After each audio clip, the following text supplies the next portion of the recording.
Okay,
I think we're gonna come up to 9 o'clock shortly.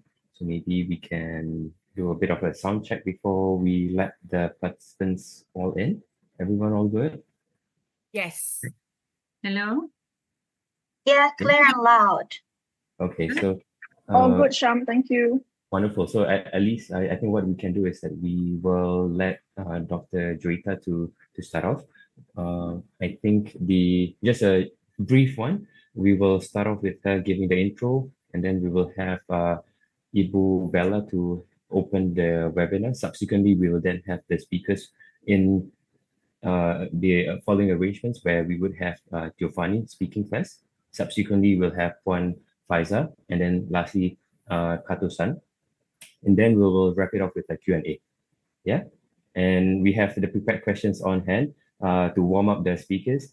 And then we'll take the questions from the audience. Right. With that being said, it's 9 o'clock. Shall we open the webinar to everyone in? Is it okay? Yes. Yeah. Okay. Okay.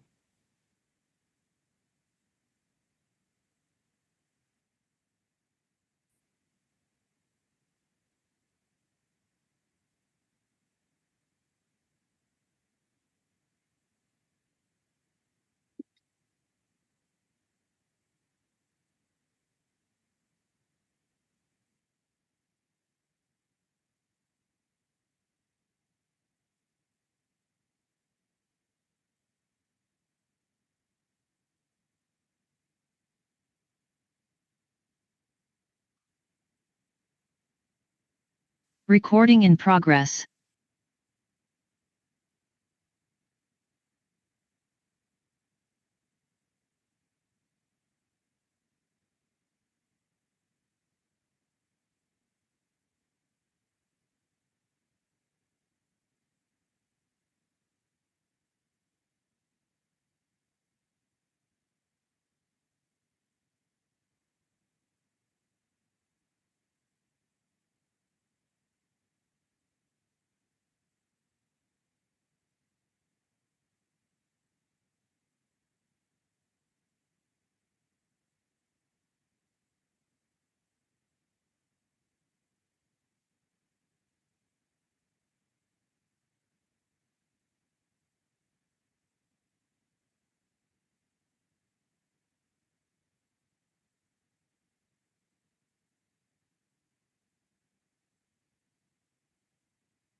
A very good morning, ladies and gentlemen. Welcome to our energy webinar titled Carbon Capture and Storage Progressive Alignment in Asia Pacific, co-organized by ICCS and StratSea.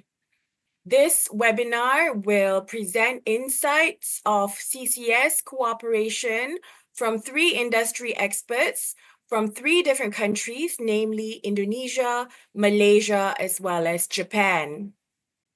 In collaboration with the Indonesia CCS Center, StratSea is kickstarting 2025 with a webinar series on energy. So this is the first out of the 3 webinars that's going to be happening early this year to ignite conversations in advancing CCS initiatives in Asia Pacific through strategic dialogue and capacity building. We will hear more about ICCS in a bit, but before that, let me introduce StratSea. StratSea is an online platform that showcases analysis and insights by Southeast Asian experts and professionals. The contributors come from different countries in Southeast Asia, and they offer localized assessments on global, regional, as well as national issues that are impacting the region. In doing so, these writers and analysts provide quality analysis from the global South that enrich conversations about the region and also the people. The focus of these conversations and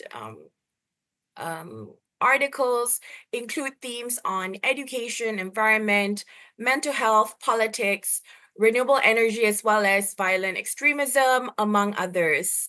StratSea is made up of a small but very mighty team, consisting of the chief editor, Mr. Sham Ismail, the editor, Mr. Muhammad Sinatra, and also the project manager, Miss Aryan Yasmin. So let's get the ball rolling.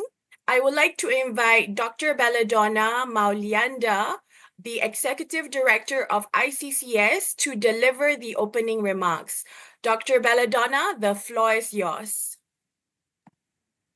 Yeah, thank you so much, Dr. Juita, as our moderator.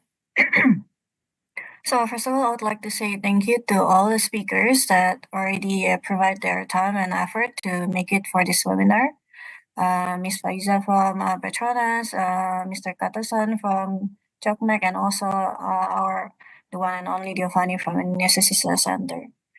So thank you for everyone that is already coming here. And then basically, we just want to share some advancement in CCS initiative in Asia Pacific through several strategic dialogue and capacity building.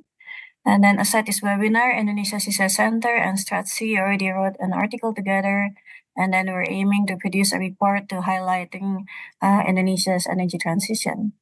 So for some of you that don't know Indonesia CCS Center, we are a non-profit, independent think tank organization. And then probably some of you are asking what happened to Indonesia CCS Center after the next cabinet of President Prabowo. So we're still here.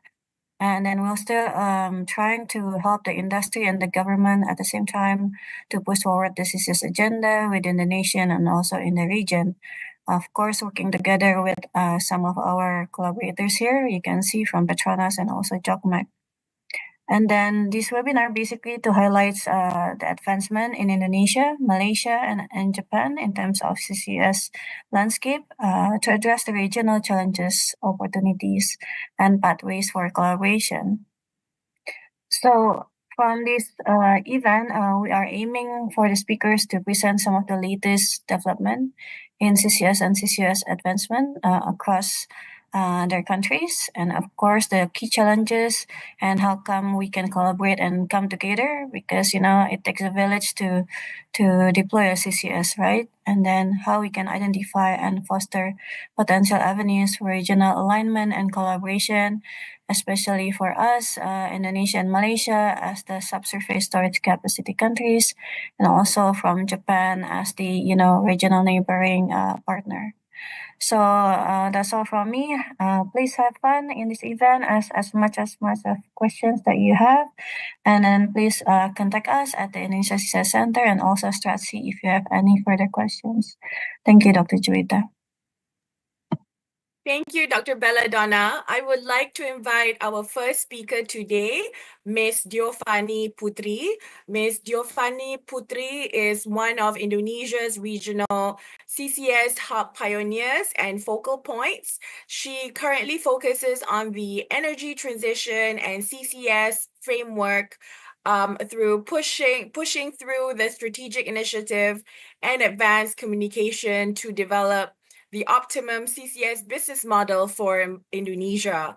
So we have a lot to learn from Ms. Diofani Putri. Ms. Diofani, the floor is yours.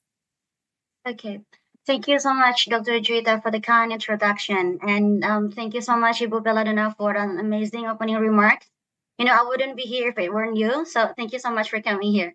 So thank you so much for the audience to come to our energy webinar as well. So here I am, Diofani Sondina Putri. You can call me Diof. I am acting as the director of the Indonesia and Regional CCS Strategic Initiative.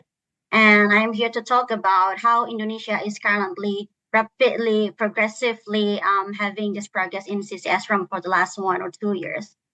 So probably before we got into deep dive into details about the CCS progress in Indonesia, probably Ibu Bella has mentioned about our organization, because ICCSC is an independent think tank organization, non-profit organization as well, that is currently acting as the accelerator for Indonesia, promoting Indonesia as the CCS hub regional. So we connect all of the stakeholders between the government, between the industry players, between the regional and international strategic partners.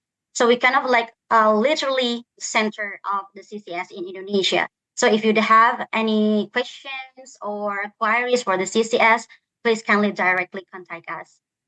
So my presentation will be outlined within these 3 subsections. The first I would be talking about the context setting, why we are here talking about the CCS, and then I will share you about Indonesia CCS potential, and the last one is the key takeaway messages.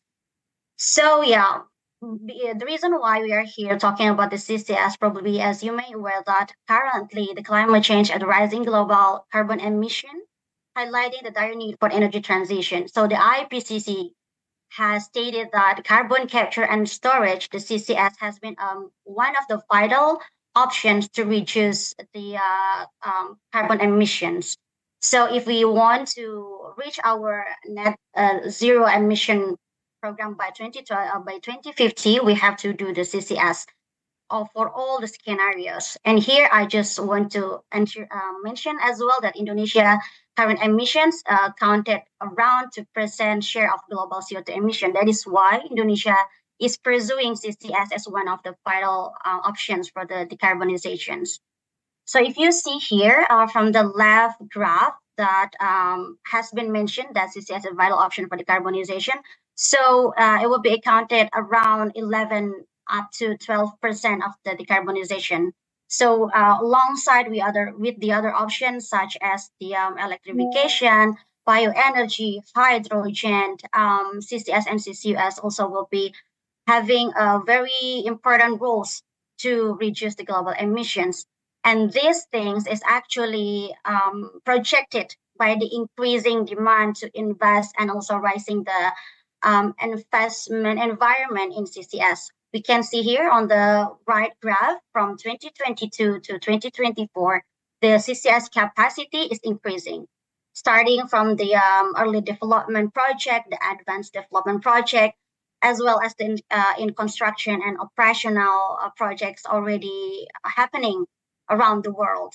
So it's kind of like increasing almost half of it, and also depicted by the investment that has been happening for the last 2 years, because the investment in CCS is also expected to reach around 2.4 trillion USD by 2050. So that is why CCS becoming one of the most important decarbonization solution, not only for Indonesia, but also Asia Pacific and globally.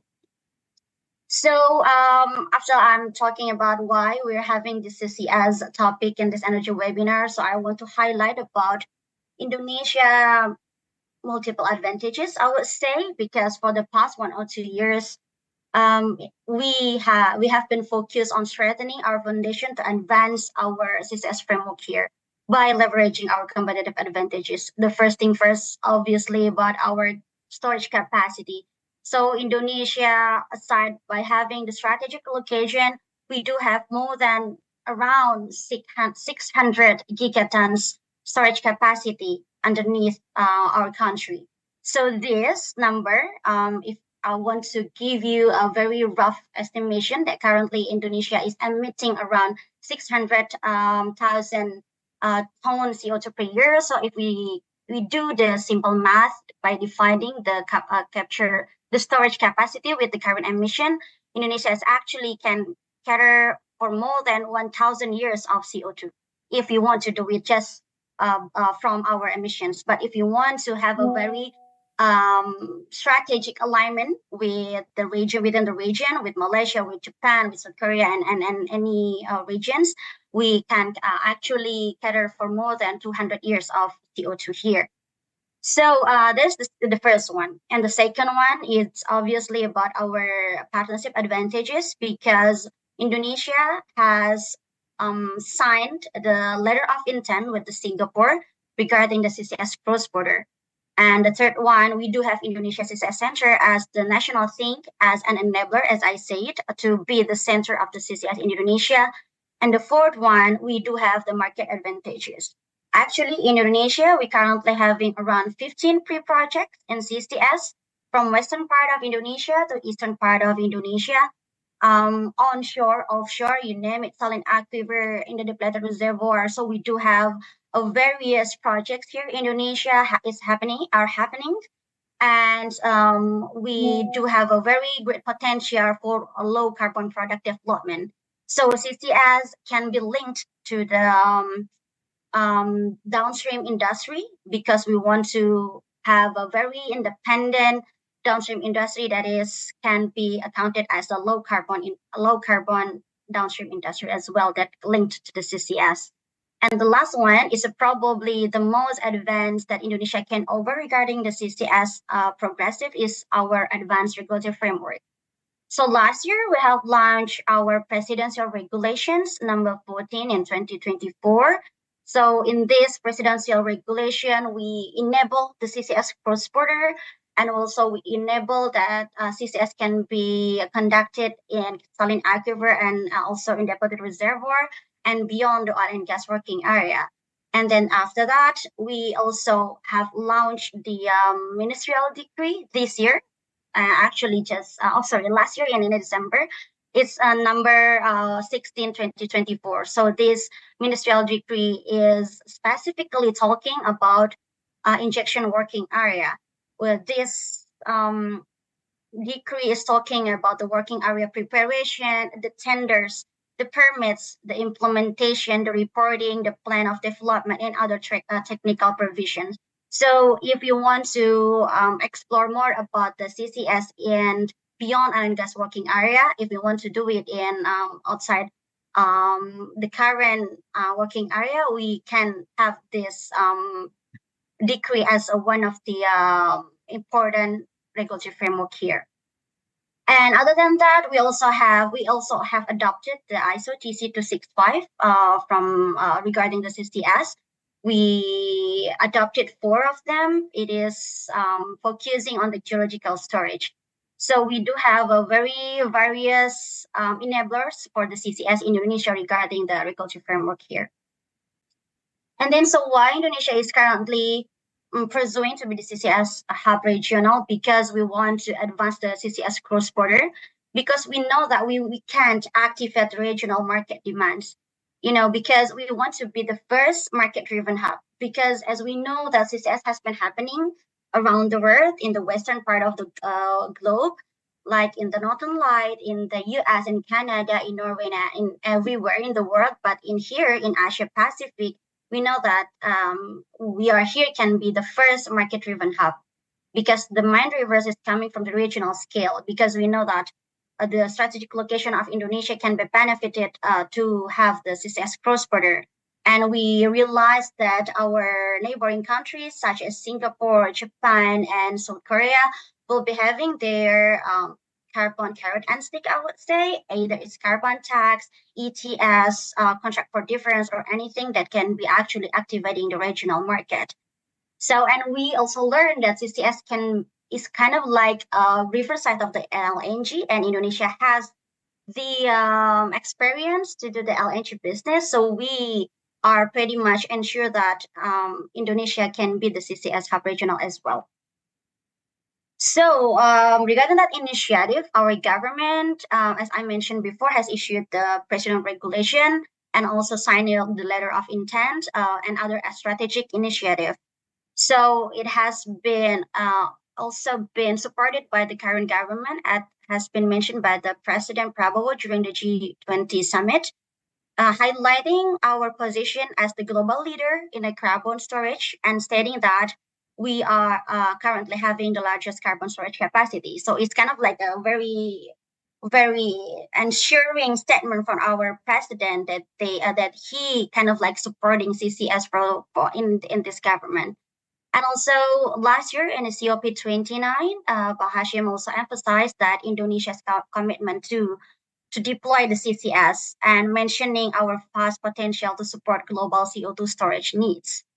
And also for the last 2 years, as I mentioned before, that we have multiple partnership with other governments as well, with the US, with the Canada, with UK, with Australia, with Japan, with Malaysia as well, because we participated in a multiple conference, multiple occasion regarding the CCS.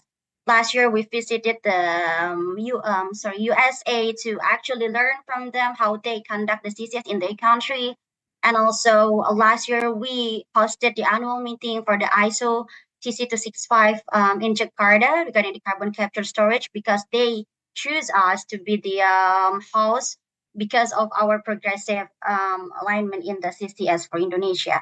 And also Indonesia CCS Center has been being the host for the largest CCS forum in the Asia Pacific. It is called the Indonesia International CCS Forum. And this year we'll be having it as well in Jakarta. So this is our the slide that can capture all of the multiple multiplier effect, the impact of the CCS deployment of Indonesia. The first one, as I mentioned before, that we do have this potential storage capacity that can cater for more than 200 years of CO2 storage.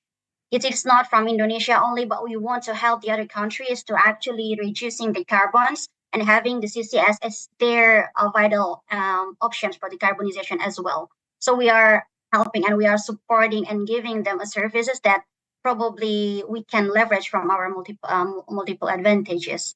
And then we also calculated that one of the CCS hub Indonesia can actually generate approximately 170,000 new jobs here, because CCS hubs can because CCS is very niche. The CCS is included 3 main value chain: the capture, the transport, and the storage. And that is why is a very unique and niche and can generate a very big numbers for the new jobs coming in for Indonesia. And also, of course, CCS will be attracting more investment, because this is a very new, and Indonesia, we call it CCS as a license to invest, because there are some of the industry players that currently looking for creating a new industry, a new clean industry that is kind of like requiring CCS as one of their businesses. So that is why we call it CCS as the license to invest. And the last one, I think, about the impact of the CCS Indonesia is, of course, the geopolitical standing, because if we can be the CCS hub in Asia, I think it will support the activity or fostering decarbonization collaboration among the other countries. And this is my LISA. Actually, last year we also having this collaboration with World Bank, because we want to have this very specific and focus on developing CCS for a very long term, because CCS is a very long term business. So we crafted this comprehensive CCS roadmap from the short term, medium term, and long term. In this roadmap, outlining the strategies for the successful deployment and scaling of CCS in Indonesia.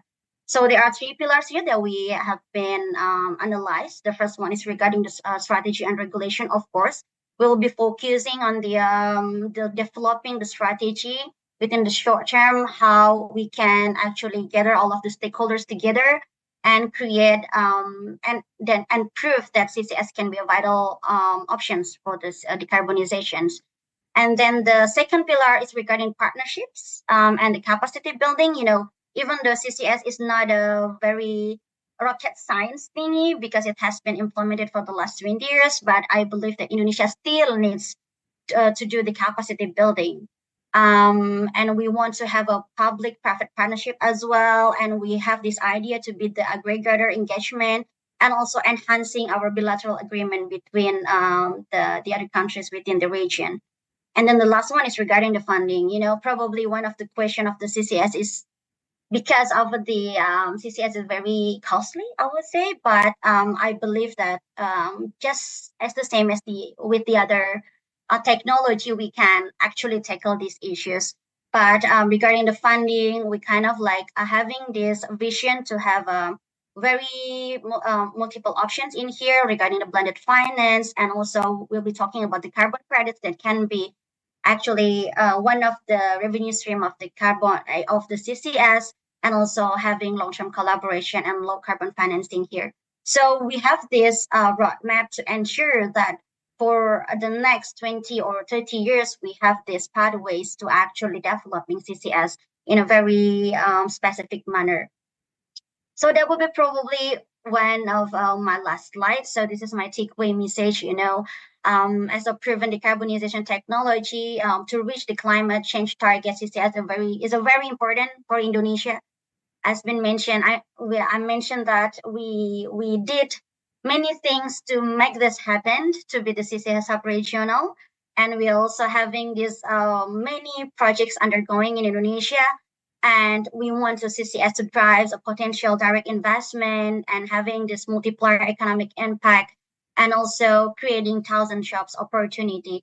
And then last one, obviously, we want to develop the CCS cross-border initiative because we want to have these partnerships with the other regions. So can we create and activate the market within the Asia Pacific alongside with other regions, with Malaysia, with Japan, with Thailand, with Timor-Leste, and any other countries in here. So thank you so much for listening from my session. I will give it back to you, to Dr. Juwita. Thank you, Ms. Giovanni, for that very informative presentation. I would like to invite our second speaker, Puan Faiza Ramli. Puan Faiza is the General Manager of Carbon Management Strategy, Planning and Commercial in Upstream Business at Petronas. She is responsible for driving the formulation and alignment of pathways to decarbonize upstream business, specifically in achieving the net zero carbon emission target by 2050. So this would include activities that shape the CCS business trajectory, among others. Puan Faiza, the floor is yours. Okay, thank you, Dr. Juwita. I hope everyone can hear me well. Assalamualaikum, and very good morning to all the participants and fellow panelists, Dr. Bella, and also those that are dialing in.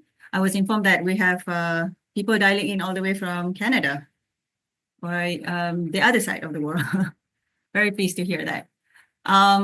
As mentioned, my name is Faiza. I'm heading the strategy portfolio commercial for the carbon management division for upstream and in Petronas. And I'm honored to share on behalf of Petronas some perspectives as one of the CCS project developers in the region. I'd like to also extend a warm welcome to all participants again joining us today, wherever you are, for this webinar, talking about or discussing around progressive alignment in the Asia Pacific region. I would like to also take this opportunity to thank specific mention to Ibu Bella, together with her team, for inviting me, and as well as StratSea, for inviting me as one of the panelists for the webinar today.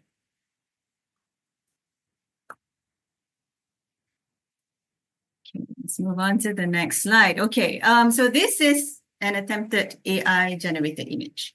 It's an attempted, so I guess you know why it's like that. Imagine overnight, our entire energy infrastructure had to switch to renewable resources, as imagined by some idealist. The sudden disappearance of smokestacks and exhaust fumes replaced by cleaner alternatives, renewable energy that's powering our homes, our industries, and our lives.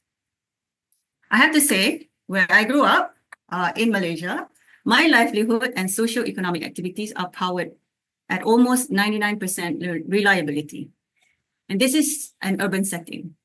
And it's estimated today that the exclusive green power supply that expected to serve that 99% reliability can last only 4 hours a day. This is talking about we switch overnight from system A to system B, which is fully clean. There is still much to do to crack that code on technology commerciality and reliability of this greener power. So let's acknowledge a fundamental truth. While the idea of an immediate switch to renewable energy may sound appealing to address the ambition of net zero carbon emission position, also described by Bu Dio Fani earlier, the reality is really far more complex. The webinar's theme today, I believe, is particularly relevant to encourage. And I'm encouraged that we are here together today to learn from the perspective of, industry ranging from expert, project developer, as well as government agencies, so that we can transition responsibly, realistically, more importantly, and efficiently. I'll share a bit on Petronas. So we have set an ambitious pathway to achieve the net zero carbon emission, NZCE for short, by 2050. In fact, we are the first Asia's oil and gas company that pledges our commitment to NZCE by 2050 back in the year 2020. And yes, in Bu Giovanni's chart earlier, this happened during the COVID-19 pandemic. I mean, I just have to add, until today, I've not yet able to find what exactly is that correlation between a sudden surge in accelerating energy transition and COVID-19. Anyway, in our decarbonization effort, Petronas has identified 4 key areas to focus on, which are zero routine flaring and venting, energy efficiency, electrification, and carbon capture and storage. As we know today, the discussion for today's webinar, CCS. For 2024, last year, our goal is to cap emissions by 49.5 million tons of CO2 equivalent from Petronas Malaysia operations by 2024. I have to say, we were able to meet this target, and hopefully we're able to cap it from this point onwards. Additionally, on top of that, we are also aiming to reduce our methane emissions from our natural gas value chain by 50% in the year 2025. So this year, we're aiming to achieve that, and we are very much in the right trajectory to meet this target and commitment. As we move past this year, we are committed to intensify our effort to achieve the milestone set for 2030. This is switched to achieve a 25% reduction in group-wide emission with a specific target. This is to achieve 25% in group-wide emission with a specific target of 70% reduction in methane emission from our natural gas value chain, with 50% reduction further in our methane emissions from our Malaysia natural gas value chain. By 2050, our ultimate objective, like many others, is to reach that position of net zero carbon emission.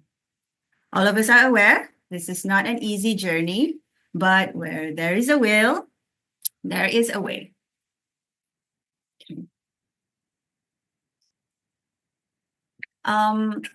As our team focuses on upstream, and I think from the value chain standpoint, upstream, when you address the biggest contributor for the emission in our operation, that should help to needle shift the effort to reach net zero.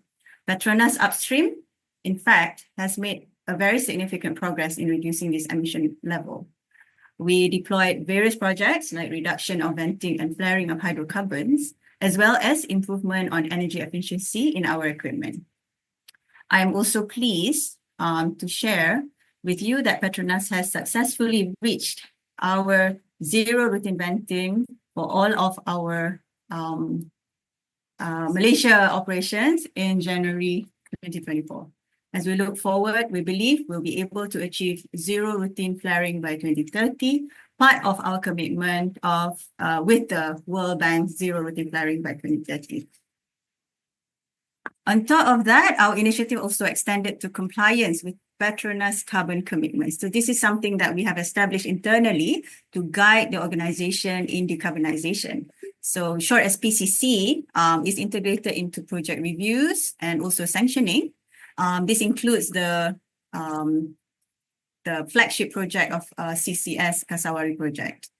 I think we were very happy and proud that indeed this showcases how Petronas is very serious in decarbonizing, where we adopt an early project that is a size of that would handle 3.5 million tons of CO2 per year, and hopefully begins its operation of injection in the coming years. This showcased the seriousness of our commitment in decarbonizing while maintaining that requirement as a national energy company for the nation, for the energy security for the people. Our efforts have resulted in substantial reductions of GHG emission. I have to say, we even started before we pledged the NZCE. If we see the graph on the slide today, we have started our effort way back. This one showcases from the point of 2013. We have halved the emissions that we produce in upstream Petronas business. So these achievements reflect our commitment to sustainable practices, and this is something that we are proud of.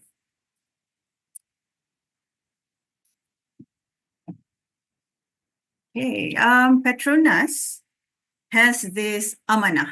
So amanah is a Malay word, essentially meant responsibility to ensure the security of supply of the nation, as mentioned earlier. So although Malaysia is blessed with plentiful of hydrocarbon to sustain their energy needs, the easy days have passed. So now the remaining untapped resources have been identified with high CO2 content. Our commitment to both Malaysia's energy security and a just transition requires us to address the challenge of high CO2 content in remaining untapped resources. Hence, it is imperative to integrate CCS with the development of high CO2 gas fields. Secondly, as an integrated oil and gas value chain player, we see that the need to not only decarbonize our upstream activities, but also to ensure that we continue to responsibly produce products that are low carbon. While we integrate CCS in our daily operations, Petronas also realized the potential. CCS is one of the solutions for the hard-to-abate industries, facilitating the reduction of emission from both local and also international industries. Establishing CCS network across Asia-Pacific region is crucial to achieve our NZCE goal. The IEA report also highlights the CCS is vital for sectors such as cement, steel, and chemicals, where alternatives decarbonization options are quite limited. So in the realm of CCS, Malaysia's government, we're very pleased that Malaysia government has come up with an energy transition blueprint, namely the energy National Energy Transition Roadmap, short NETR, and as well as the New Industrial Master Plan 2030. Under the said blueprint, CCS has been identified as one of the 10 catalyst projects. We are pleased that these efforts are in line with our ambitions and our initial intent and journey towards NZC. We aim to establish 3 hubs by 2030 and develop them in line with this agenda. And these hubs are spread out naturally according to our operations and where the emissions are, which are located, well, we are generically naming it at the moment as Northern Hub, Southern Hub, and also Eastern Hub. I have to say we are very pleased that all of these 3 hubs have been identified by JOGMEC as part of the JOGMEC's Japanese Advanced CCS projects as the destination, potential destination storage site for Japanese volumes. This creating CCS hubs can also spur economic growth by attracting investments and creating jobs in the region. This will also tally with Ibu Bella's address, I suppose, in the International and Indonesia CCS Forum in 2023, that CCS is expected to create new jobs, increase investments, spur economic growth at the local, regional, and as well as global levels. And this is evident as this is a new industry, and it is an economic opportunity for this region if aligned. Would boost Asia Pacific significantly.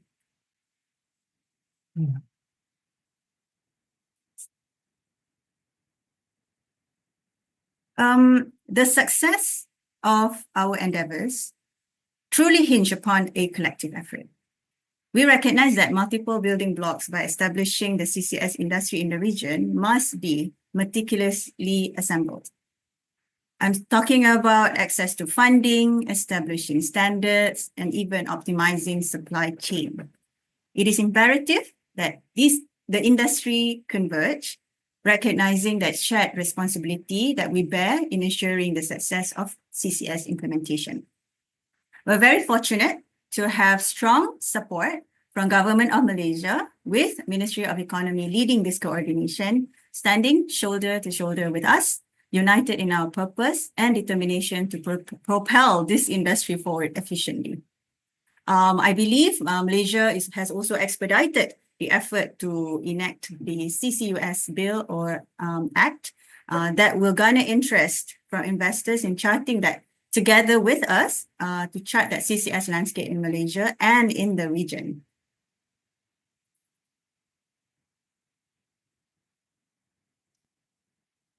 While the CCS industry is gaining its momentum across Asia Pacific, the challenges, I have to say, shouldn't be underestimated. And I am very pleased, I think as Petronas, we're very pleased that the policymakers are already supporting this effort. And it's evident through these country-specific commitments that was pledged at COP, as well as the bilateral agreements or arrangements that has been mushrooming in the recent years. For Malaysia, we are very happy that our government has entered into a memorandum of understanding and cooperation with South Korea in the last year, and recently with the government of Singapore during the leaders retreat in Putrajaya, Malaysia. We are also acknowledged and recognized that Indonesia has also entered into bilaterals with Japan and Singapore, and the Japan equally in or on board with this effort. And this is a good start to see this region gaining alignment towards establishing mutual understanding of importance of CCS industry in the region. But as the project developer, Petronas have also other aspects that we need to overcome in making sure that this industry takes off and the projects are viable and economically able to be executed. Primary challenge is at the moment is the encouragement of using the CCS infrastructure. Talking about carbon pricing, there isn't one that's cohesive for this region at the moment, where prevailing carbon taxes or emission trading scheme usually or generically, as we have seen in the Europe, fall below the levelized cost of CCS. So that's something quite important for project developer like ourselves to overcome and to address in pushing through this decarbonization effort.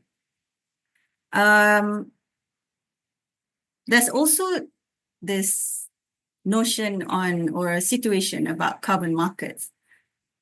The lack of interconnected carbon markets across the Asia-Pacific region today essentially limits that potential of carbon trading and offsets, which actually could significantly incentivize CCS development.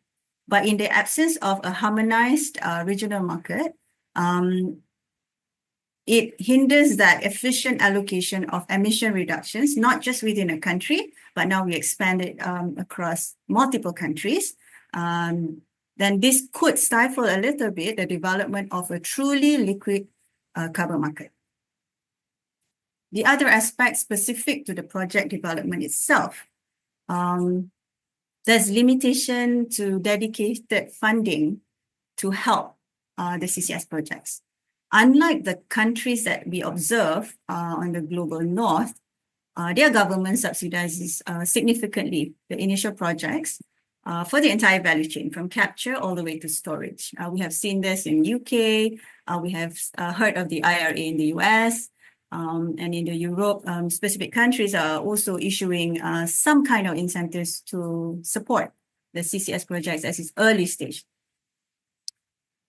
And the absence of robust financial instruments here, like green bonds, credit guarantee schemes, concessional loans, I suppose, creates that additional barrier for project developers, because now it relies a bit more on equity injection rather than financial support from external. So project developers who are embarking at the early stage in Malaysia right now, I mean, Petronas is the proponent, working together with our collaborators, particularly looking forward to that mutual understanding and alignment with financial institutions and governments that we're able to help and facilitate project developers like ours. The other aspect of project development would be on the supply chain. While the CCS is very much adjacent to the oil and gas industry, handling of CO2 at scale is actually quite nascent. So this anticipated surge in demand for CCS technologies today and infrastructure, and now on top of that, we are confined or pressured to deliver all of this by 2030 earliest, presents that potential risk of supply chain disruptions. So the rapid scaling up of the industry could strain the availability of critical components, like a CO2 tank, a good pipeline, coating and all that, skilled labor, I have to say, and essential materials.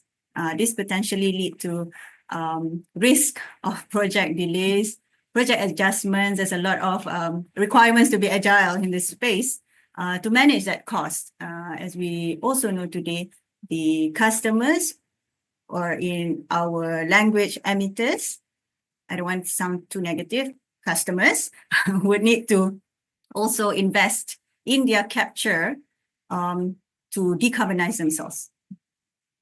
The other aspect that I'd like to also spotlight is the regulatory coherence. Of course, it's a very country-centric. The existence of this diverse, probably to a certain extent, sometimes conflicting standards and regulations across the value chain. There's also effort to harmonize that within the Asia-Pacific regions, added that complexity and poses challenges in the operating environment of CCS. For example, when CO2 is captured in one country and now attempt to store another, the question arises about that arrangement around who owns the molecule, the liability arrangement, who takes that risk. And because CCS is very much a policy-driven industry, there's a lot of government and regulatory coherence required between nations. From technical standpoint, I'll just touch a little bit on that, CO2 standard and specification. Today, we're seeing a bit of varying specs for storage and limitation around how do we develop or design the infrastructure. Of course, we have ISOs available as reference. Hopefully that will get more refined and alignment is achieved in the region to adopt the same standard. So it creates a bit of a base platform for the value chain beyond just within a country.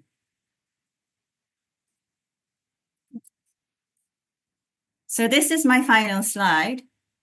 In conclusion, Petronas is dedicated to advancing CCS technology, achieving our NZCE 2050 goals, while we offer this solution for the region to decarbonize.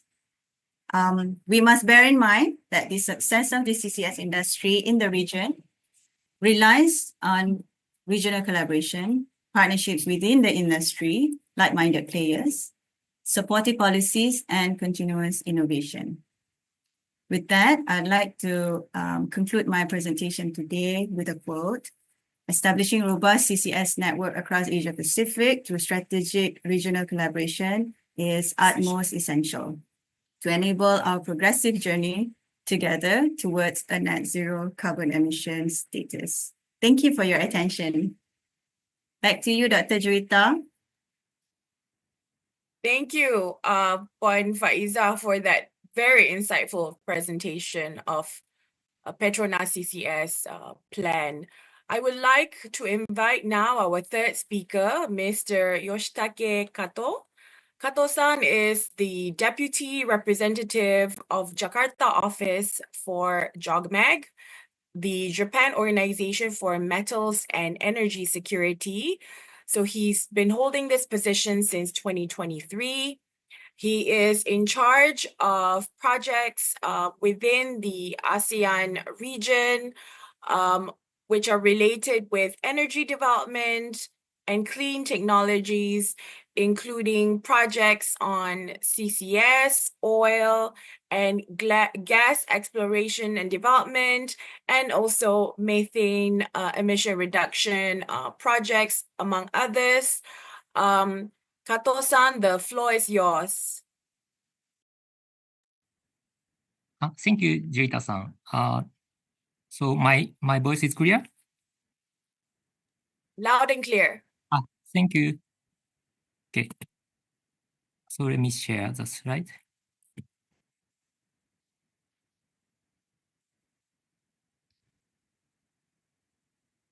Is this okay? Yes, we can see the slide. Okay. Thank you very much, Twitter and the organizers. And I am Yoshitake Kato. I speak from JOGMEC, Japan. Now I am speaking from Jakarta office of JOGMEC today. And our Jakarta office support JOGMEC's Tokyo headquarters JOGMEC project, if it is anything with whole ASEAN countries, actually. And today, thank you for inviting us, JOGMEC, to this great opportunity to share some of our situation from Japan. And now I want to talk about some concrete CCS activities in Asia-Pacific region. At first, who JOGMEC is? JOGMEC stands for Japan Organization for Metals and Energy Security. And our mission includes securing stable and affordable supply of natural resources for Japan. We are a government agency under Japan government, METI, Ministry of Economy, Trade and Industry. And our business fields include oil and gas, metals, coal, geothermal, and so on. And from 2022, CCS, hydrogen fuel, and wind power came to our mission as well. And our support services are categorized like these three: financial support, technology support, intelligence support. And in the case of CCS, CCUS, financial support include advanced CCS projects, which Pfizer-san also mentioned, but we are proceeding with 9 CCS projects, which METI and we support from emitters to transport and storage. I will talk about it later. And also we have function of equity capital investment and liability guarantee, just like oil and gas upstream project.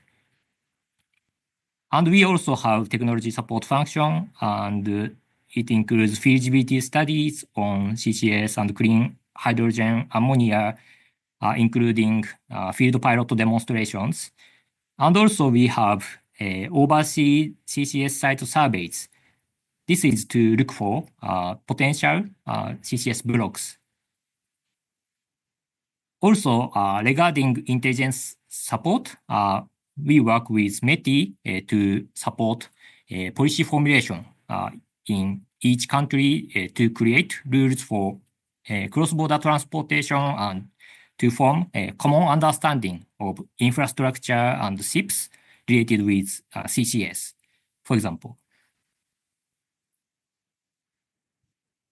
And this shows implementation outlook of Japan CCS. Currently, advanced CCS projects and some demonstration projects have been conducted.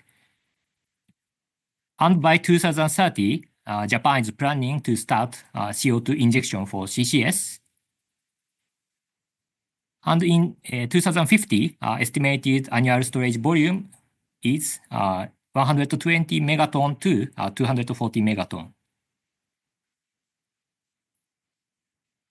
Toward this, in Japan, METI and JOGMEC started the support for CO2 value chain development from CO2 separation, capture to transport and storage.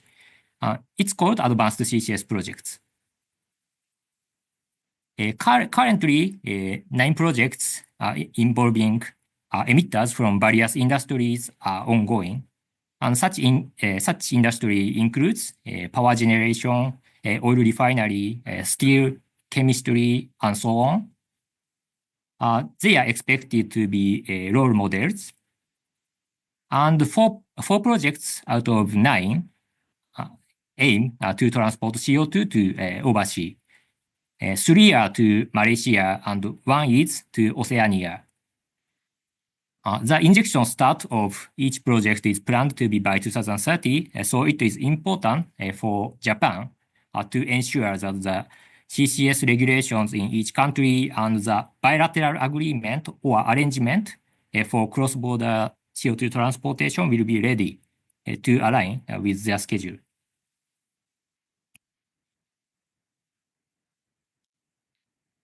This shows JOGMEC's international cooperations in Asia-Pacific region. In Indonesia, we have collaboration projects, including field demonstration and feasibility study for CCS, CCUS, and clean fuel.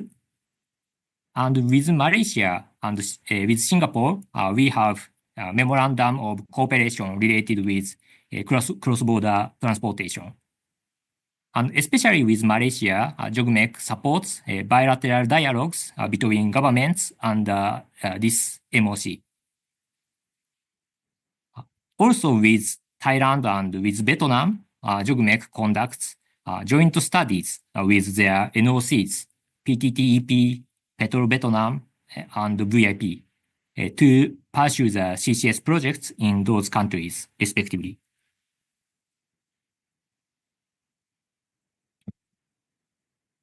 From this slide, I'd like to introduce some joint projects in Asia-Pacific region. At first, Indonesia, we have conducted CO2 oil field pilot test 3 years in a row in onshore oil fields in Java Island of Indonesia, where the operator is Pertamina.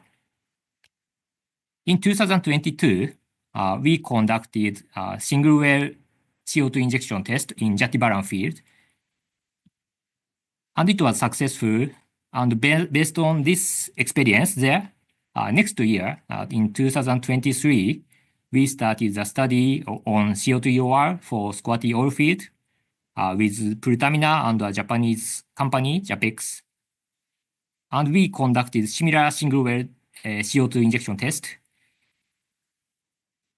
in 2023, same year.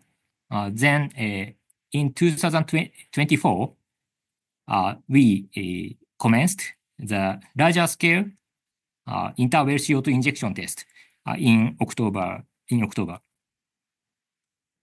Now we have considerations and discussions about how we will make this CO2 project commercial, as well as how Japanese parties can be involved in it. And in general, CCS, CCUS are costly. So we think CO2 EOR or CO2 EGR, which is expected to bring revenue as improved oil or gas, will be realistic ways to implement. The next also are the projects in Indonesia. These are collaboration for CCS, for blue ammonia, and also methane emission management for decarbonization in Central Sulawesi. On the left, the operator of ammonia plant is PAU, and the Japanese company, Mitsubishi Corporation, participates, and JOGMEC provides technical support for their CCS study. On the right, although this is a separate theme from CCS, methane emission management is one of the hot topics regarding decarbonization, as Pfizer-san, Petronas, mentioned in her presentation today. Because methane has a higher global warming potential compared to CO2, the oil and gas industry has been focusing on a reduction of its emissions. And the target sites so far are the same ammonia plant in Central Sulawesi, as well as the gas production facilities near Donggis-Noro LNG plant. We are working to establish procedures for methane measurement and reporting using information from satellite, drone, and infrared cameras, and some other sources to detect such methane. Some portion of the ammonia and LNG produced in this area is exported to Japan. So this technology will contribute to make the imported products to Japan cleaner as well. Next, also topics related with Indonesia. And these are the examples of CO2 injection associated with LNG projects in the commercial phase. JOGMEC participates in these projects as an investor with the other partners. On the left, Tangguh project in West Papua, Indonesia, and also on the right is the Abadi project in Maluku, Indonesia. About Tangguh project, the operator is BP, and 7 Japanese companies, including JOGMEC, hold stake nearly 50% of this project in total. And in December 2024, last month, they made the FID for additional development, including carbon capture and utilization and storage, CCUS. CCUS here means EGR, and by injecting CO2 captured from gas production process, more gas recovery is expected.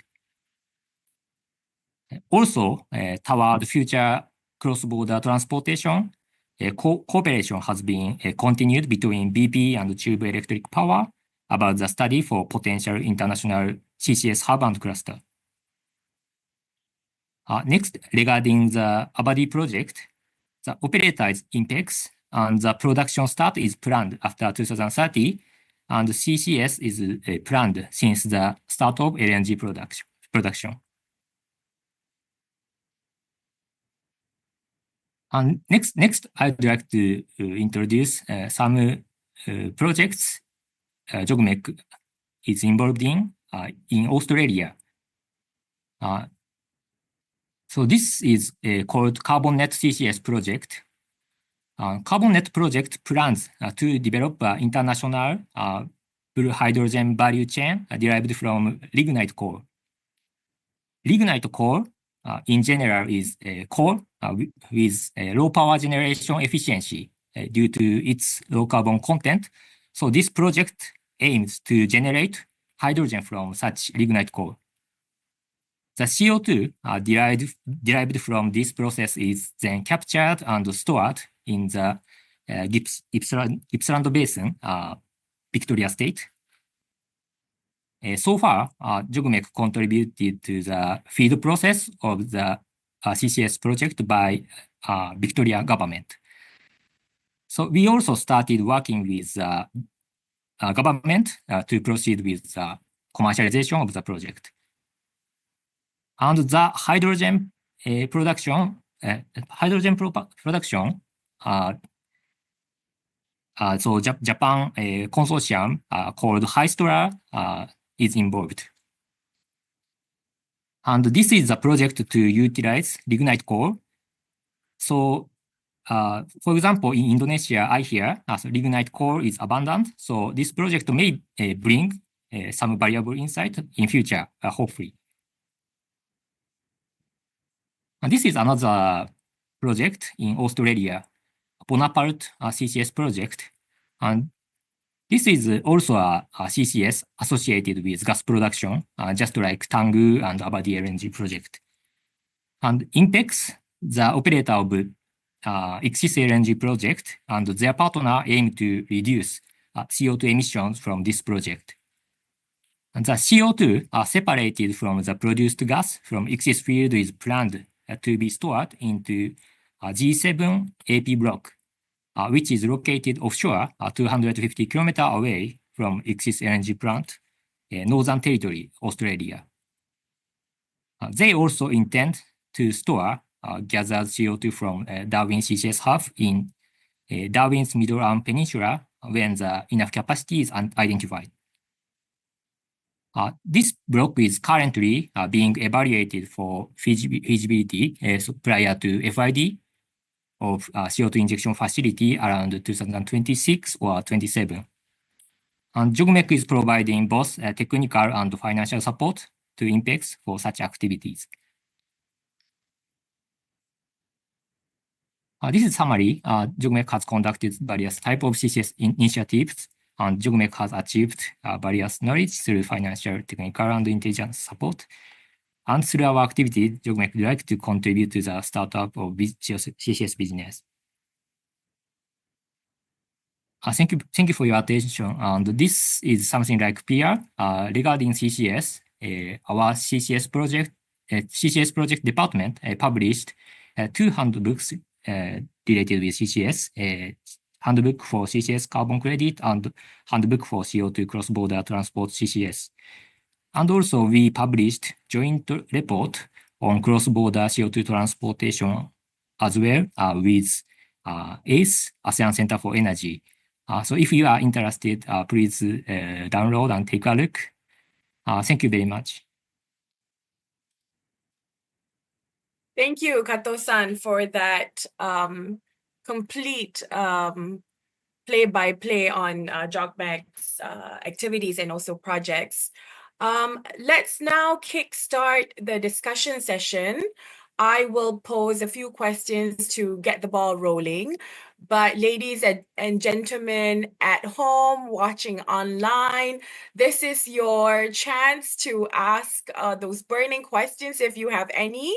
Please raise your hands if you would like to deliver those questions verbally. But if you're a bit shy, please do send your questions via text on this platform.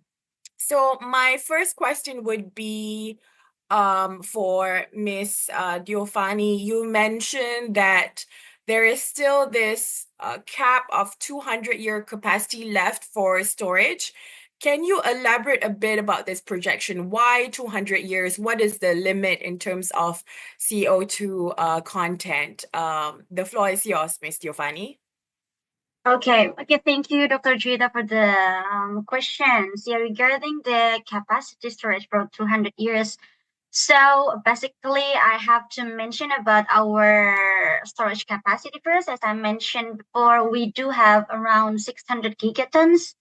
So these numbers is actually derived from a rigorous geological assessment on our studies conducted on the country's subsurface formations. We do the seismic analysis and everything. So the 600 gigatons comes up from that analysis first. And then actually this number, the 600 gigatons is a range number, because there are some references mentioning the numbers. It is actually between around 80 gigatons up to 700 gigatons. But in between, we do have this number, 600 gigatons.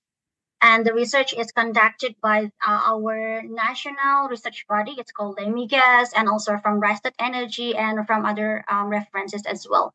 So the numbers is actually have a very good range to be specifically mentioned as our capacity storage. And then the 200 years is actually derived from that number, the capacity storage of the 600 gigatons divided by our region emissions. So Indonesia emissions, Japan, South Korea, Malaysia, Singapore, and the nation around Indonesia. And then we divided the storage capacity of Indonesia, and with the number of the emissions, we come up with the number of 200 years. So these numbers actually can cater kind of like many emissions from the other countries as well. And so we want to ensure that these numbers is aligned with the goals of the other countries as well. And so we want to emphasize that Indonesia is ready to play a very pivotal role in the global energy transitions by leveraging our CO2 storage potential, and our country can support our own decarbonization initiative and establish ourselves as the regional CCS hub for the region as well. So yeah, the number is coming from our storage capacity divided by the emissions. It's not only Indonesia emissions, but the other region emission as well. So that is why we come up with the 200 years. Okay, thank you, Ms. Giovanni. For point Faiza, you mentioned at the end of your slide deck the different challenges faced by Petronas towards its pathway to reach net zero emissions. So in your view, what should be the priorities in terms of short-term and mid-term remedies that Malaysia and Petronas need to work on to ensure that our target for net zero carbon emission is reached on time and in time? Thank you, Dr. Juita. Remedies, okay. So it feels like it's not healthy at the moment.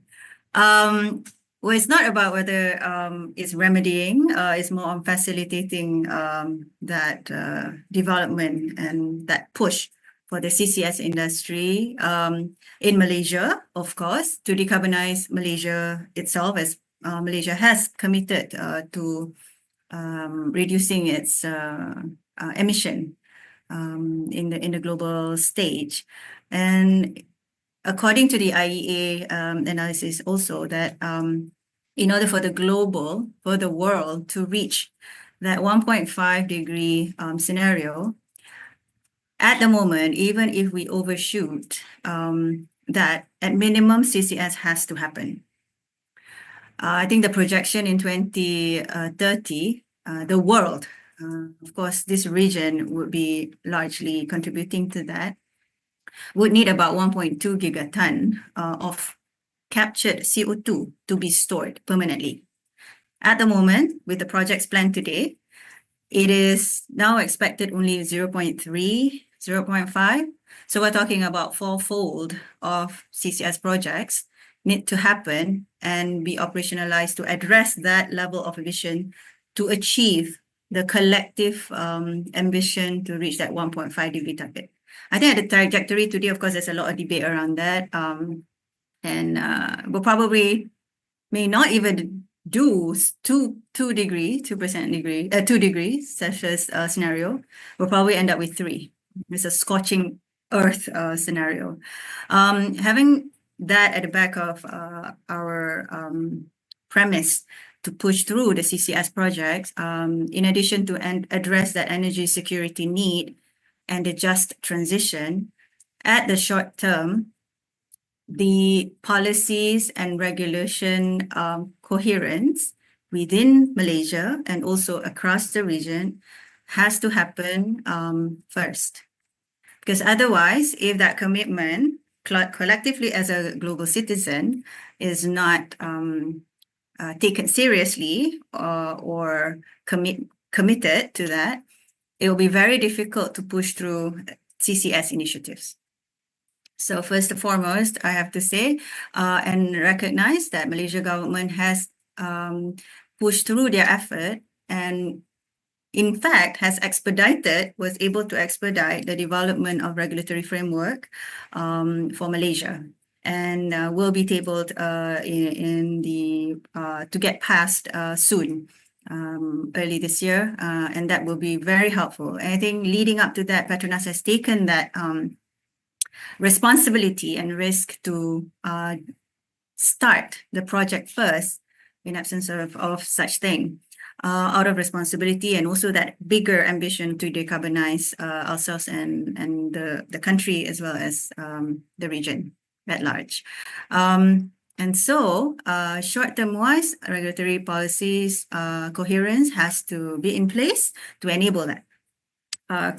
The other aspect that's very fundamental in project development would be the incentives and also the funding options that could help make the project economic. And this is why in the global north, we have observed there's a lot of drive and push by the governments in terms of incentives or financial assistance to push through these projects. So in absence of such thing in this region collectively, we acknowledge that we still need to do it. And we have certain limitation aspect as a developing nations. There are now pressure to come up with innovative solutions and creative solutions, not just for organically from the project developers ourselves. It's with the partners, with the supply chain, with the equipment and services that will help support the development of the infrastructure, the financial institutions, the governments, and many more. In fact, it is a value chain as a start. So if there isn't anyone capturing the CO2 to begin with, there isn't anything to store permanently. So that comes to my third point, short term, that alignment. I think that's the theme of the webinar today, stretching beyond just within a country context. As an industry, there need be a cohesive incentives to establish or facilitate this capturing of CO2 itself. Otherwise, this whole effort, even if we were able to develop a perfect infrastructure to store the CO2, if there isn't any push, either to carrot or stick, depending on how each government or regulators would like to approach it, then it will be meaningless. So to say it's a remedy, well, it's not sick at the moment, but it's just needing that kind of push and collective effort. Speaking of carrot or stick, perhaps the easiest tool at the moment that we see is the presence of carbon tax to encourage, to a certain extent, these capturing CO2 activities. But of course, that has to balance out with a lot of things. We understand that we're not policymakers, so we truly hope that that value chain or attention to the value chain itself first gets addressed. And in the midterm, as the infrastructure, at the moment you see every country focuses on developing its own infrastructure to feed its own needs and perhaps others, but priority for own needs first. But I think in the midterm, that larger collaboration, if we can break this boundary of a political boundary, I suppose, we will be a better region to decarbonize as we collectively has that capacity to store. And we collectively has a united ambition to decarbonize the region. So in the midterm, once it's happened, that alignment is key across all governments, and that will help facilitate this lever to manage the global temperature at the end of the day. It's actually for humanity. Thank you. Thank you for your concise answer. Kato-san, from your presentation, you shared with us a few projects that are ongoing, but for different countries listening in right now, how are those services, how are the support services that you offer, how are they actually applied on the ground? And again, thinking about what is the needs of the region. So how is it going to be applied on the ground? Thank you. Yes, how JOGMEC's function is applied on each region. So actually, yeah, JOGMEC is like government agency, and basically we don't do independent project, but we normally support Japanese companies or government's policy. Yes, so it's necessary, basically, that Japanese companies or government take the lead, and JOGMEC supports in many cases. But recently, there are international cooperation framework like ASEC, so they encourage the relationship with each country. So sometimes we have collaboration with NOCs like Petronas, directly, but basically, so our function is like that. And as an organization operated with Japan tax, so it is sometimes affected by Japan policy, and so our responsibility is required to contribute to Japan country. Yeah, thank you. Thank you, Kato-san. At this point, I haven't received any new questions. Please, ladies and gentlemen, in front of the computers, please send in your questions. You can either, again, raise your hands, or you could just text us on this platform your questions. We do have one question from the floor. This is for Ms. Diofani. The question is, aside from the advanced CCUS regulations in Indonesia, what other advantages do you feel Indonesian CCS providers possess in offering CCS services to emitters overseas? So that question is for you, Ms. Giovanni. Yeah, sure. So thank you for the questions. So aside from the regulation, obviously, the first thing first is regarding our huge potential storage capacity. So in terms of that, we offer a pretty much stable, and also it's there, the capacity of the storage. So you don't have to worry to having a doubt about the storage capacity in Indonesia, because as we know that CCS cross-border thing and CCS industry is a very long-term industry, and we offer like more than 20 or 30 years readiness of the storage capacity in Indonesia. So that is the first one. And the second one is the readiness of our enablers. Obviously, the first is regarding the transportation. So in Indonesia, we do have both that is currently progressing, and the pipeline and the shipping as well.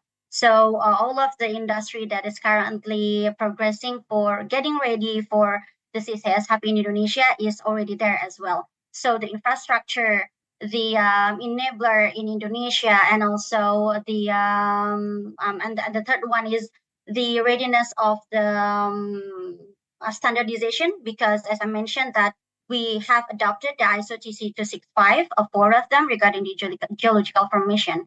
And we ensure that Indonesia will follow the international standard as well.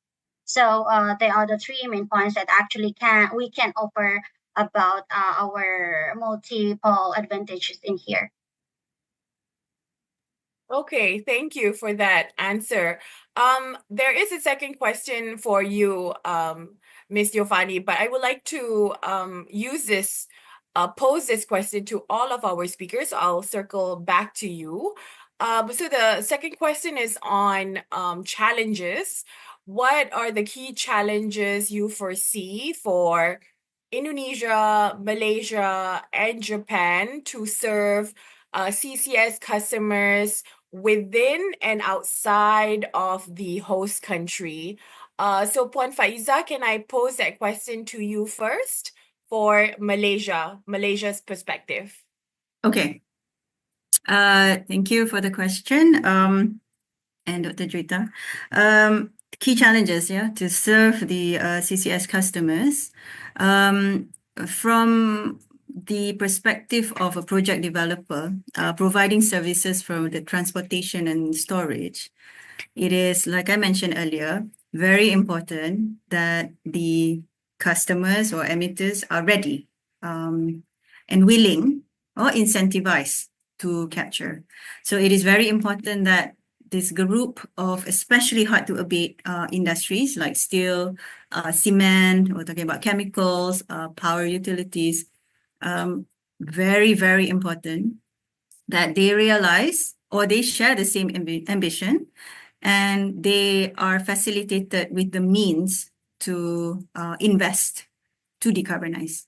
It is very well, I guess fortunate or unfortunate that if this is a collective effort to address that decarbonization ambition, the capture infrastructure or investment is truly spending, because they need to modify their manufacturing plants, their respective assets, to enable that, because when they designed the facilities way back when, there weren't any expectation to install these sort of equipment or facilities to do this CO2 capture. So a lot of modifications need to be done, especially for the existing. If we stretch that logic a little bit, challenges is also to balance between that serving that 99% energy reliability to power up the industry and economic activities in Malaysia vis-a-vis decarbonizing. So a just transition program has to be in place. And I believe this understanding between all parties, policymakers, these industries, also service providers like ourselves, need to establish. And I think there's a lot of work in progress at the moment in Malaysia to establish this understanding, and it's evident that the government truly recognized this requirement and has embedded this in the National Energy Transition Roadmap. Thank you for the insight. Kato-san, what about from Japan's perspective? What are the key challenges that you see? Thank you so much. I basically agree with what Faiza-san said, and the difficulty always cost. And so mainly, so emitters need some reward, right? So emitters need additional investments. So, but we don't want the end users to pay for it. Yeah, because various people live, and we don't want to increase the price of electricity, for example, and product cost. So yeah, I think reward to the emitter is a key point for what I think. Okay, thank you so much. Ms. Giovanni, your take on the challenges from the Indonesian perspective. Yeah, so actually it's pretty much the same with Ibu Faiza and Kato-san, because CCS is a cost-intensive industry, I would say, and technologies, especially for the emitters, because they are the ones actually bear the cost. And so I think another challenges is that because Indonesia is currently a developing country, so we kind of like in the middle to create which is the best option regarding the motivation to do the CCS industry to activate domestically. What I'm talking about is regarding the carrot and stick in carbon, how to implement the carbon tax, the ETS, or the carbon, for the contract for difference, or giving the incentive and everything. So that is one of the challenges in developing countries, I guess, because we do not have that much of money to actually give them directly to the industry, but we do have to kind of like formalize the most effective way to actually motivate the industry, as basically domestic.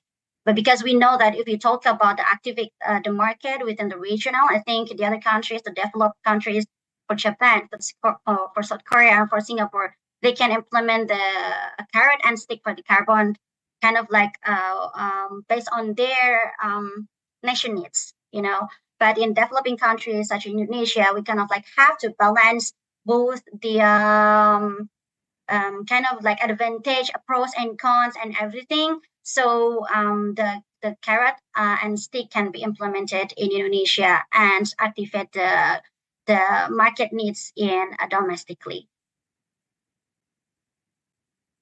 Okay, thank you. We have 3 last questions. Thank you so much for dialing in and also being active participants with the questions, especially. So we've asked about challenges. So let's take a look at the challenges, not from the perspective of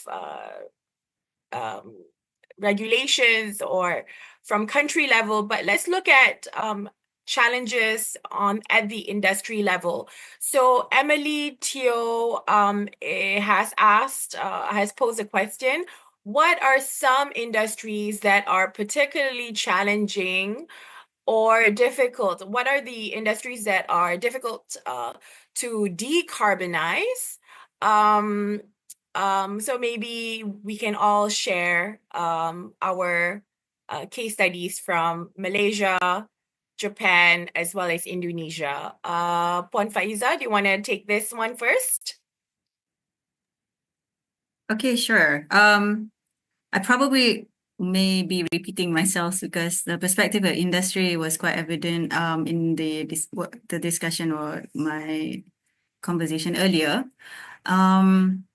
The other aspect of the industry players is also on that supply chain. I think I just want to focus a little bit on that because when you're doing a project development, the raw materials, the equipment, the rig, the wells, because CCS industry is still very much adjacent to oil and gas development, if not analogous to. Therefore, if there's a surge of requirement cross-country within the same region to establish the facilities first to capture and the establishment on how to transport, bringing the carbon dioxide from one place to the other, all of these require certain extent investment and infrastructure building. And if say for example, fabrication yards, manufacturers have only limited capacity and that's not being addressed, then the entire plans and program, which are very much concentrated to deliver within such tight window, will not be able to achieve.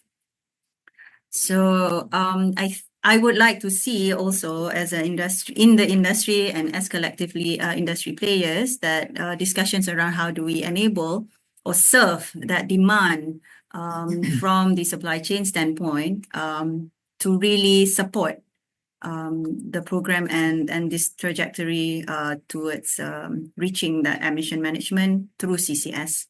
And that's particularly, I suppose, of all topics, perhaps Budio or Kato-san can expand different perspective. But I think as project developers ourselves, that is something that should be discussed and reach an alignment in the region. Thank you.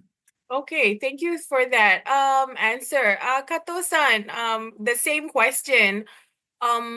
From your experience, all these years on the ground, working with different countries, what are some industries that have faced challenges when it comes to decarbonization? Yeah. So if I say about which industry is difficult, maybe industry which cannot be which reward can't be expected for the investment to reduce the emission.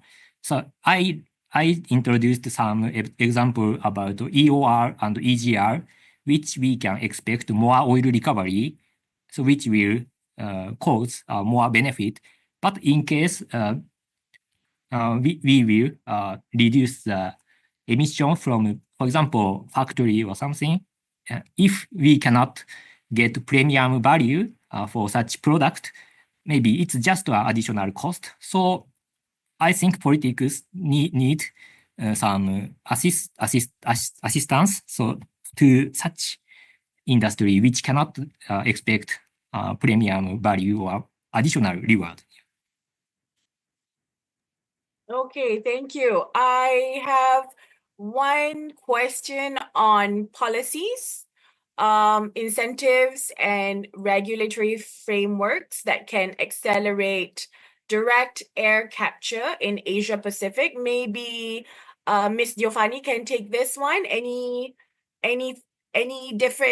specific types of policies that you see that can be successfully implemented in this region?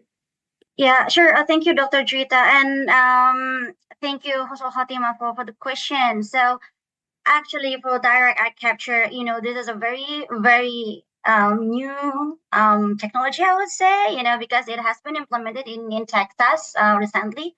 I say, but there are some GIC players that's also interested to come to Indonesia because we do have the potential as well. But regarding the specific policies, incentive, and regulatory framework, I'm not afraid that not there yet. But fortunately, in our presidential regulation, it has been mentioned that if you want to do the CCS, and we also mentioning the capture technology that can be implemented in Indonesia, GAC is pretty much welcome to our country. So we've mentioned DAC in our presidential regulation to be one of the options for the capture value chain. That is one thing. But the specific policies regarding DAC is not there yet. Obviously, the incentive as well. But I'm pretty sure because DAC currently kind of like having a pretty much huge demand and also potential as well, because we know that the customer and the market for DAC is also big. Like the technology company, the aviation company is looking for DAC as well. That is why we have to look for the DAC technology as well. That's the first question. And the second one, how can DAC technology integrate with existing CCS infrastructure and for enhanced efficiencies? Of course, we pretty much welcome the DAC to be one of the capture options and then implement it to be linked with the CCS technology. So what we can say from this one is that we have to bring the DAC technology first, come to Indonesia, and then the CCS part is getting ready right now, and then we can combine it. Yeah, so that is my answer, Dr. Juita. Thank you, Ms. Giovanni. Last question for Puan Faiza. Emily is asking again about how DAC technologies can integrate with existing carbon capture and storage infrastructure. Can it be more efficient this way? What are your thoughts on that? Okay, thank you, Emily, for the follow-up question. Very interesting topic, direct air capture. I think as a concept, we can make it work and can address that requirement of energy and cost level involved in deploying direct air capture projects, we probably would be able to solve world hunger. But today, DAC will have to work with CCS infrastructure. Otherwise, it will be meant nothing because it is a technology that is addressing the capturing side, part of the value chain, to capture the CO2. If you have a very efficient DAC, it will mean nothing because there isn't anywhere for the CO2 captured to go and to be stored permanently. And that's the premise of why DAC started in the first place. So to separate DAC and CCS, it is not feasible. But our view as industry players on DAC, it is still very much nascent. We're still cracking that code. How do we get the renewable energy continuously operationalize that facility? Because otherwise it means nothing if you still use fossil fuel to do that. Of course, ambitiously. That's one. DAC infrastructure or technology do use a lot of water. So if you place the the DAC facility in a location where water is much needed for livelihood of that area, it will be a competing priority. That's second. And of course, scalability. We need a lot of land to put that system. So I am hopeful about the industry figuring this out in no time. I think it's proven when we were discussing earlier around pandemic, how all of us were able to suddenly switch to, using ICE car, and now some EVs, a lot of EVs now on the road, suddenly mushroomed within just a span of 2 years. It's amazing growth. Therefore, I trust humanity, or I guess the industry will be innovative or will find that innovative solutions to address the scalability of DAC. But for now, of course, when I talk about the competing priority between energy used to power up DAC vis-a-vis and the water requirement for this purpose vis-a-vis the livelihood for the society, then the public acceptance and also policy gaps comes into picture. So long way to go though, but from technology development standpoint, I trust that the work are still ongoing, and I think we are continuing finding that solution. As a bunch of engineers put together, I'm pretty sure we can solve some problems. Thank you, Puan Faiza, for that insightful answer. We have come to the end of our session. We've talked to 3 very important CCS champions here in this region, from Japan, from Malaysia, and also from Indonesia. They have presented their targets, their projects, domestic projects, as well as international projects with international collaborators.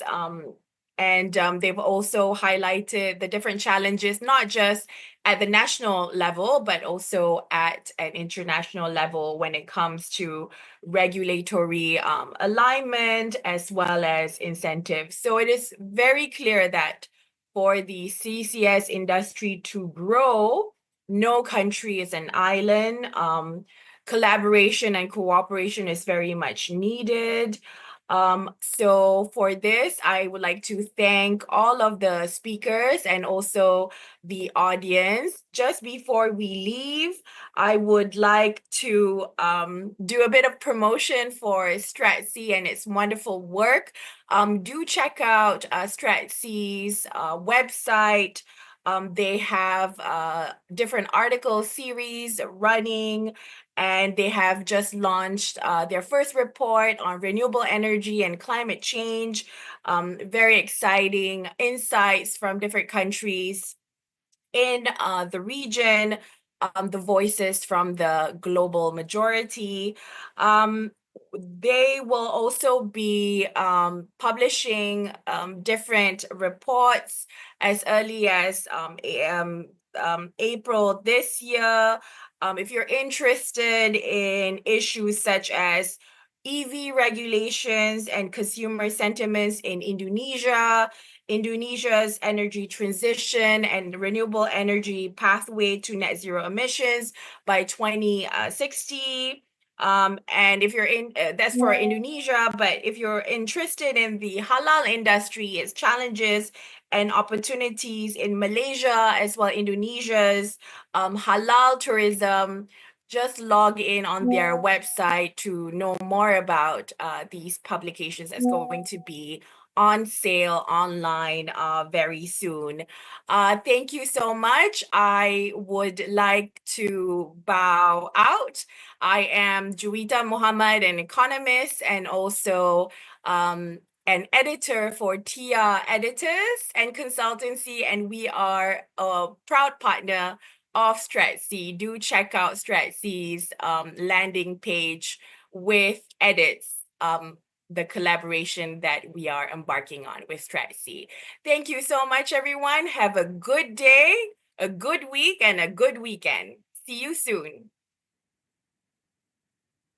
Thank you, everyone. See you soon. Bye. Have a good day. Thank you.